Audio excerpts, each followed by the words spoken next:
মুক্তিযোদ্ধাদের নাতিপুতিরাও পাবে না, তাহলে কি রাজাকারের নাতিপুতিরা পাবে?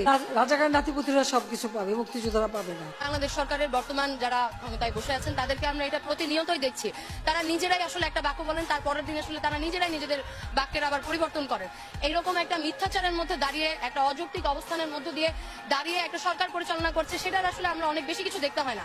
যখন আমরা 2018 সালের নির্বাচনকে দেখেছি, তখনই আমাদের সামনে সবকিছু হাজির হয়েছে যে তারা যা ইচ্ছা তাই করতে পারে নিজের ক্ষমতাকে নিশ্চিত করার জন্য।